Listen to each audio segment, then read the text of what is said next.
Oui, Donc, notre premier intervenant sera le professeur Salim Dakaj, qui est jésuite et qui est recteur de notre université Saint-Joseph de Beyrouth.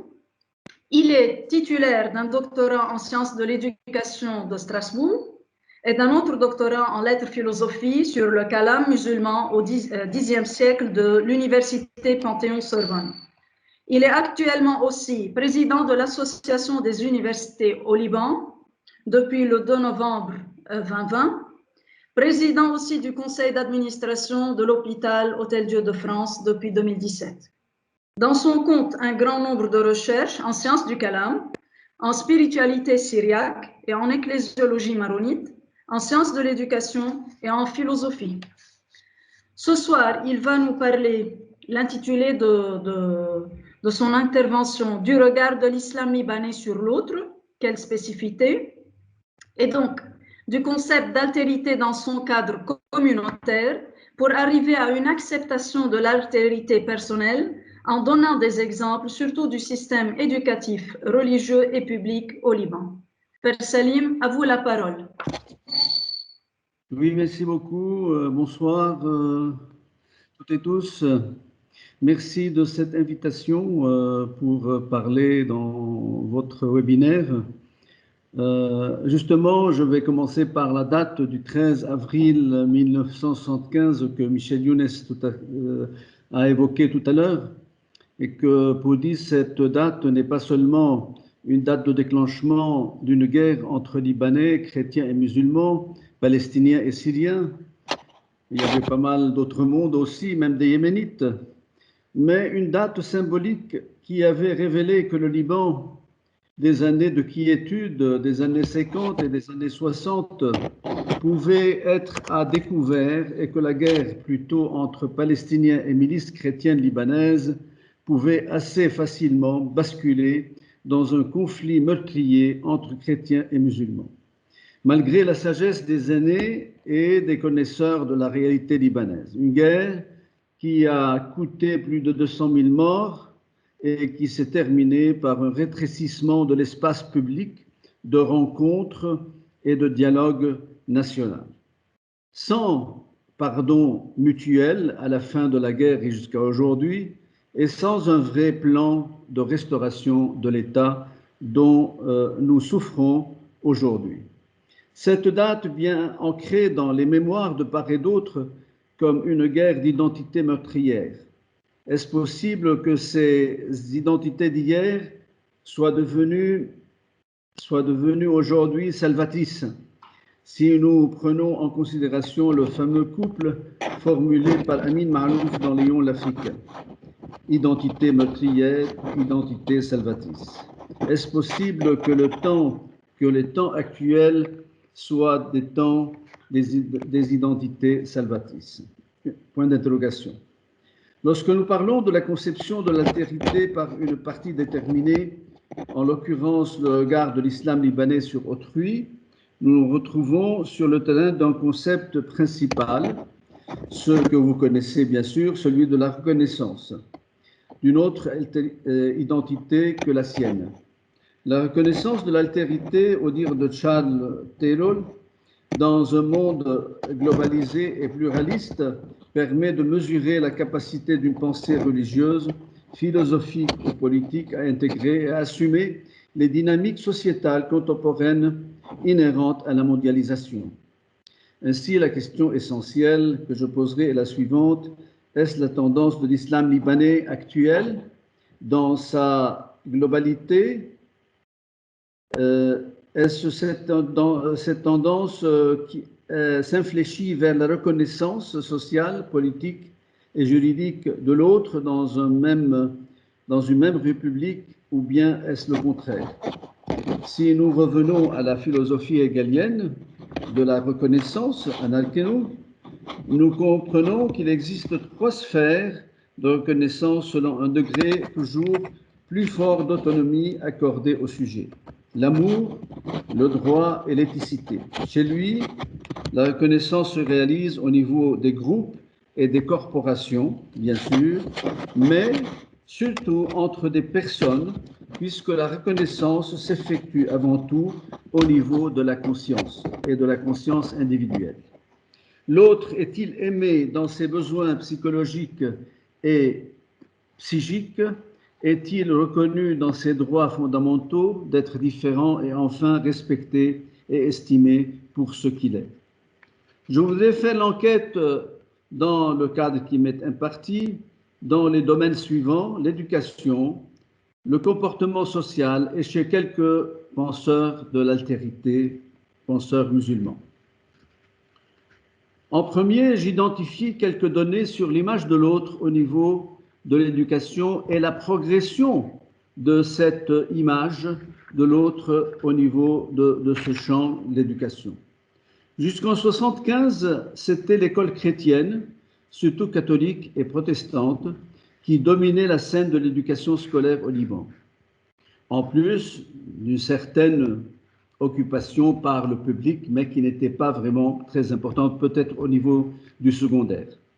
Elle occupait tout le sol libanais, cette école chrétienne. Certaines écoles ne recevaient que presque des élèves musulmans et en moyenne, 30 à 32% des élèves de cette école étaient musulmans. Selon les études faites, cette école était perçue, en plus de sa capacité pédagogique de fournir des diplômes de bonne facture, comme une école de tolérance et d'apprentissage de respect social de l'autre, de convivialité, de religiosité et de formation morale. En lien avec la population musulmane, ces écoles devaient pratiquer une politique éducative qui met l'accent sur le caractère accueillant de ces écoles, une éducation religieuse chrétienne pour les chrétiens, parfois ouverte aux musulmans, plus rarement imposée. Ces écoles, s'affichant catholiques et chrétiennes, mettaient en avant des valeurs partagées, mais encore une éducation centrée sur l'individu, sur la personne et l'accomplissement de la personnalité de l'individu, moins et contrairement aux idées reçues sur un endoctrinement de groupe, qu'il soit politique ou religieux. Rares les situations où il y avait du prosélytisme ou volonté de récupération. De ce fait, cette école a formé des générations de chrétiens et de musulmans sur l'ensemble du territoire qui étaient proches socialement les uns des autres, qui se comprenaient, que ce soit sur les lieux du travail ou dans un quartier mixte. Il est évident que la date du 13 avril 1975 a été un moment d'épreuve pour les images croisées. D'une part, si les relations étaient assez solides au niveau d'une certaine classe formée à l'école catholique et laïque, il était évident que ces relations étaient bien fragiles au niveau des classes plutôt populaires. Plus globalement, les images réciproques ne manquaient pas d'être défigurées ou stéréotypées. À titre d'exemple, le maronite et les chrétiens sont vus comme vendus à l'Occident, à Israël.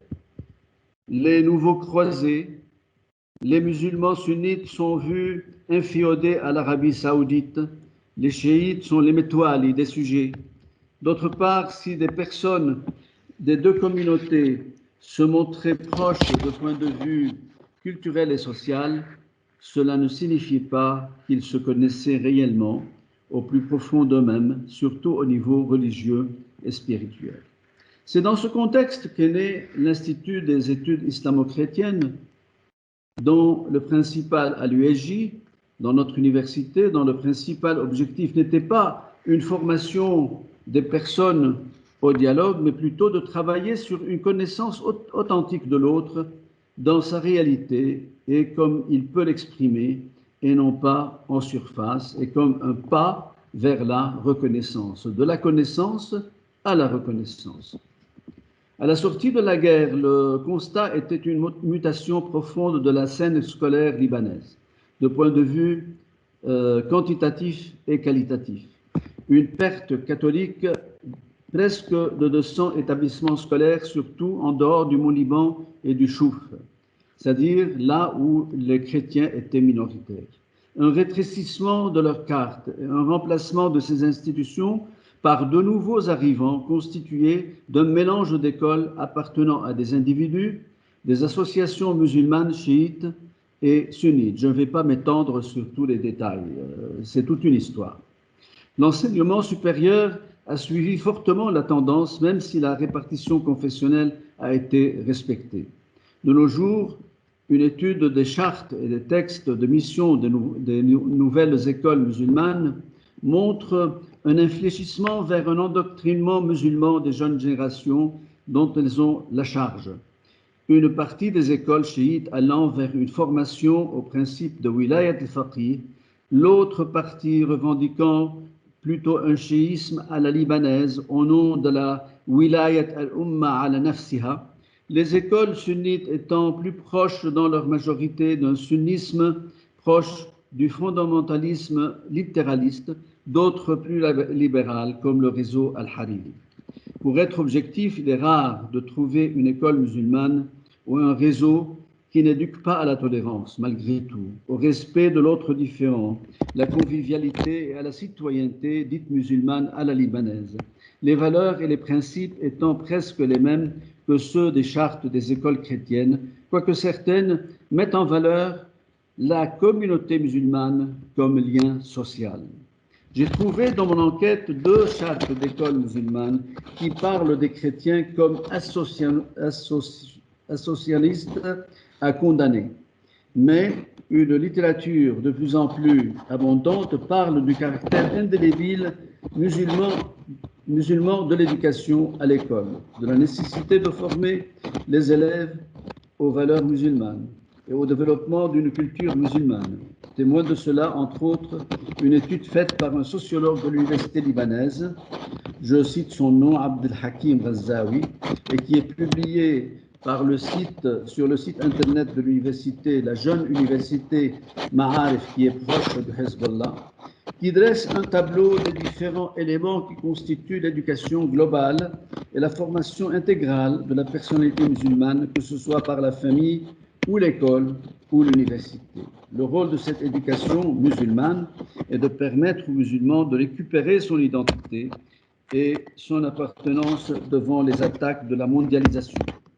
Dans ce contexte, l'autre différent du musulman est reconnu pourtant, mais simplement, disons, comme un individu différent.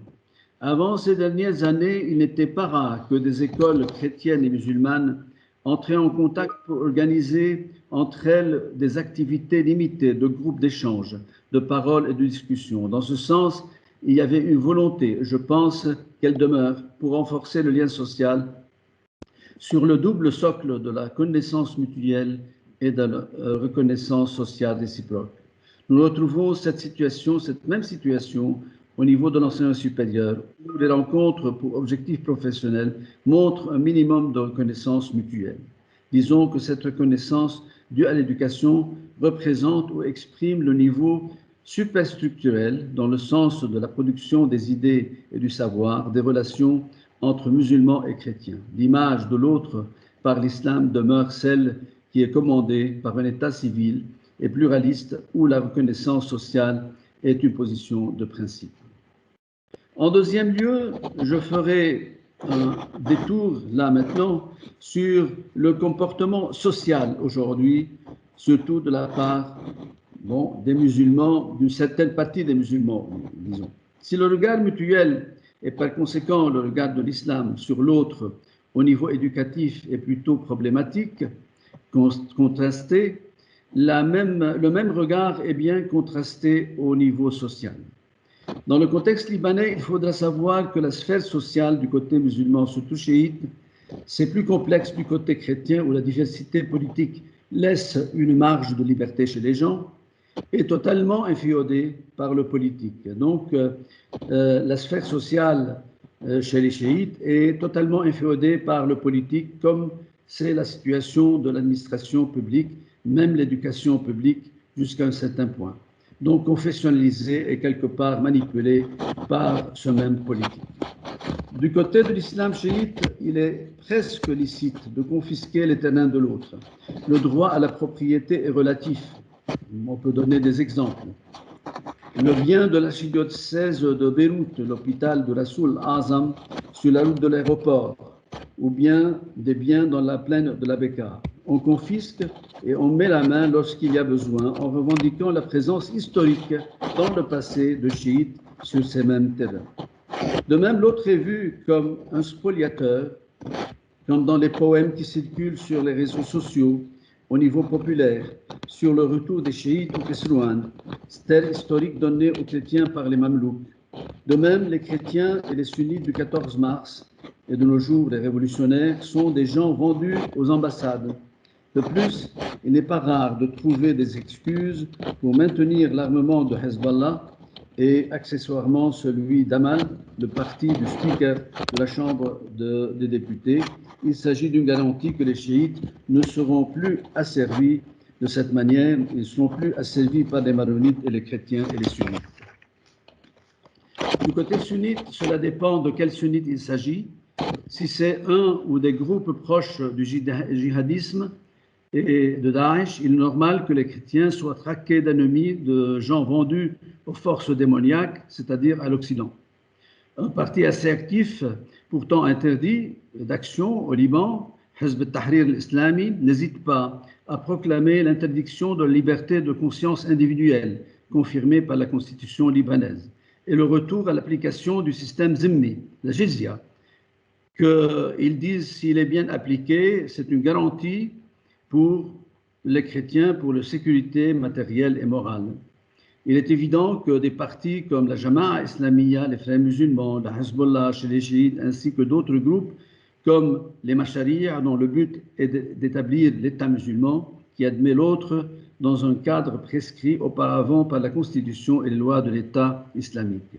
Mais globalement, la littérature officielle de ces partis et groupes admet, à partir des années 1985, que la nature pluraliste de l'État libanais exclut en l'état actuel l'établissement de l'État ou de la République islamique. Celui qui a pesé dans ce sens n'est autre que Cheikh Mohammed Hossein Fadlallah, le fondateur d'Imam Barrat, qui propose l'avis suivant: le fondement de la substance et la paix, le fondement et la substance des relations entre chrétiens et musulmans, c'est la paix avec eux, avec les non-musulmans, même les idolâtres, les juifs, les chrétiens. Et la guerre est un accident et elle n'advient que quand la situation des musulmans doit être très faible et très critique. Ou encore, le fondement et la substance et l'intérêt des musulmans, c'est en fait ce qui est cherché ici, c'est l'interdiction de la violence au nom de la religion lorsque ce n'est pas du tout nécessaire. Je termine, disons, ce papier par la présentation de la pensée de quelques penseurs, de trois penseurs contemporains musulmans concernant l'altérité et l'image de l'autre. En premier, pour Ridwan al-Sayyid, sunnite bien connu, peut-être que vous connaissez déjà dans cette plateforme de pluriel, commentant la déclaration Al-Azhar sur la citoyenneté, il dit que le premier objectif déjà annoncé en 2014, c'est la lutte contre l'extrémisme qui met en cause les institutions musulmanes elles-mêmes et la reprise en main de point de vue religieux. Père Salim, excusez-moi, est-ce que vous pouvez éloigner un peu les papiers du micro? Parce que ça donne un son de bruit, s'il vous plaît. Merci. D'accord, merci beaucoup. Donc, pour Ridwan Sayyid, le fondement de la position d'Al-Azhar se retrouve dans les intentions de la charia, maqasid de charia, qui sont les suivantes, en référence au faqih tunisien Al-Shatbi: les droits à la vie, à l'agir, à la raison, à la religion, à la propriété et à la dignité. Transposé sur le plan libanais, la finalité d'une telle déclaration s'inscrit dans la consolidation du vivre ensemble qui est menacé de toutes parts et qui a échoué en fait.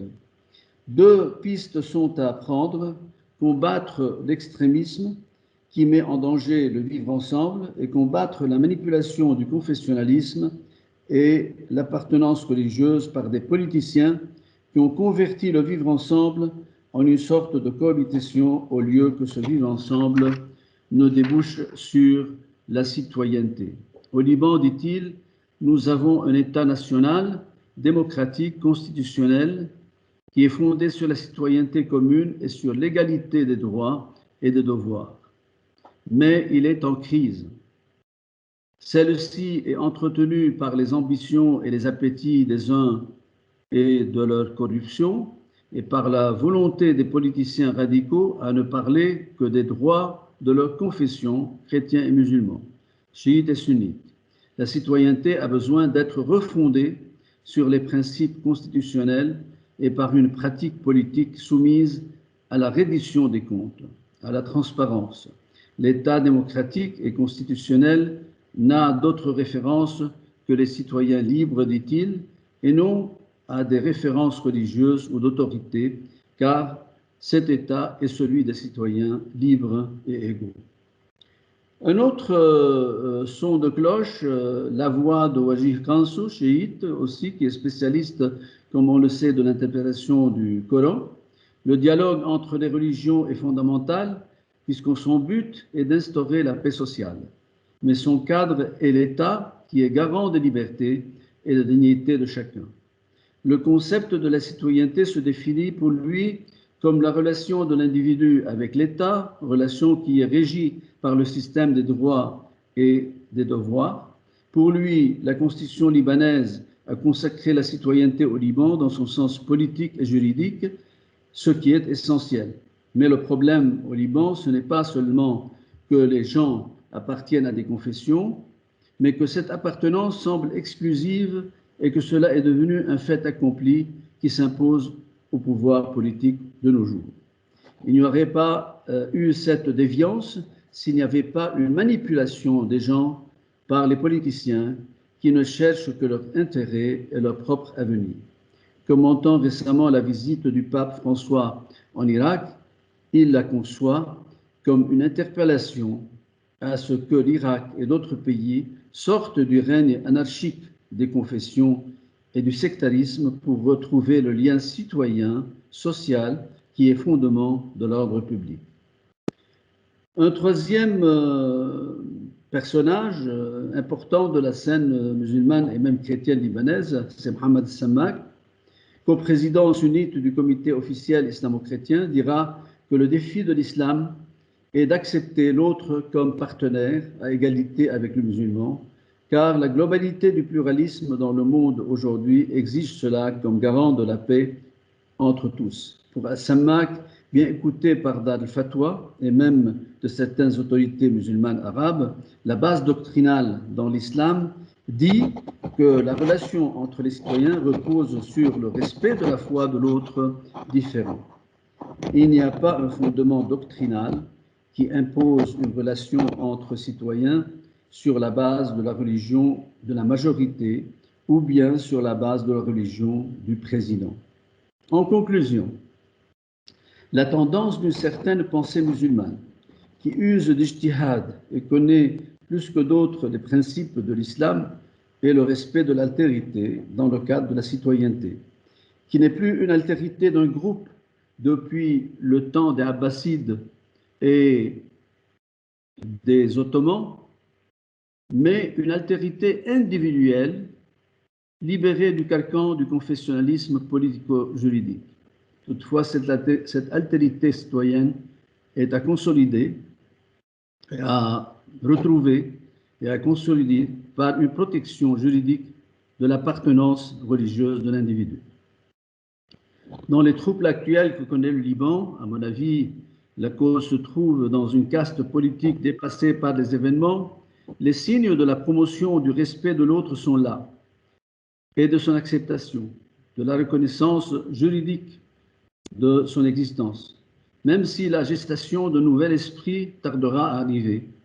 Les mots d'ordre de la contestation du 17 octobre 2019 sur l'égalité et la fraternité de tous les hommes, de tous les Libanais, et la nécessité de changer le système confessionnel, le discours répété sur la citoyenneté commune, sur la dignité de la femme, la mise en place d'une fête commune, celle de l'association de l'Annonciation du 25 mars, les actions continues de groupes de réflexion et d'échange entre chrétiens et musulmans sur des questions importantes comme l'éducation religieuse, suite aux recommandations de la déclaration d'Abu Dhabi sur la fraternité humaine, des travaux de groupes comme Adyan, Gladik, Tasaluh, Mu'minoun, Mendoun Houdoud, Sans frontières, des groupes de dialogue islamo-chrétien, le renforcement des études islamo-chrétiennes à l'UEJ et ailleurs ne peuvent que montrer la vivacité d'une pensée authentique